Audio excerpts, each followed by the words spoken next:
പുണർതം നക്ഷത്രത്തിൻ്റെ അവസാന പാദവും പൂയം ആയില്യം എന്നീ നാളുകളും അടങ്ങിയിട്ടുള്ള കർക്കിടകക്കുറി ജനിച്ചവരുടെ രാഹുകേതു മാറ്റഫലങ്ങളെ നോക്കാം.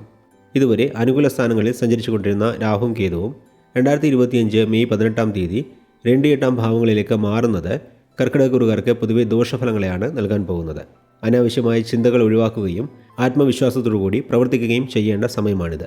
കേതുവിൻ്റെ 2-ാം ഭാവ സഞ്ചാരം മൂലം പണം കൊടുക്കൽ വാങ്ങൽ സംബന്ധമായ പ്രശ്നങ്ങൾ വരാൻ സാധ്യതയുള്ളതിനാൽ വരാൻ പോകുന്ന 1.5 വർഷക്കാലം പണം കടം കൊടുക്കുന്നതും വാങ്ങുന്നതും പരമാവധി ഒഴിവാക്കുന്നത് നല്ലതാണ്. നിങ്ങളുടെ വാക്കുകൾ മറ്റുള്ളവർ തെറ്റിദ്ധരിക്കുകയും അതുമൂലം വാക്തർക്കങ്ങൾ വരാനുള്ള സാധ്യതയുമുള്ളതിനാൽ കഴിവതും അനാവശ്യമായ സംസാരം ഒഴിവാക്കുന്നതും നല്ലതാണ്.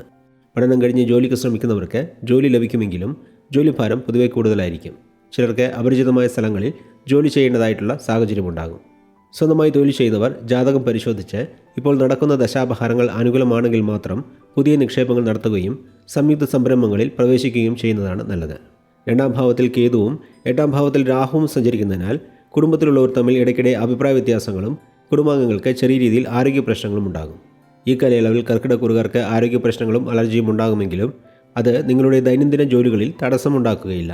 മാത്രമല്ല അഷ്ടമശനി മാറിയതും രാഹുവിനെ വ്യാഴം ദൃഷ്ടി ചെയ്യുന്നതും ദോഷഫലങ്ങളെ കുറയ്ക്കുന്നതാണ്.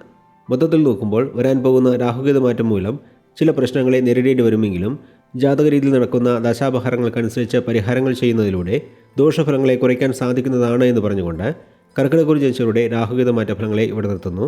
അടുത്ത വീഡിയോയിൽ ചിങ്ങക്കുറി ജനിച്ചവരുടെ ഫലങ്ങളെ നോക്കാം. അതുവരെ എല്ലാവർക്കും നന്ദി, നമസ്കാരം.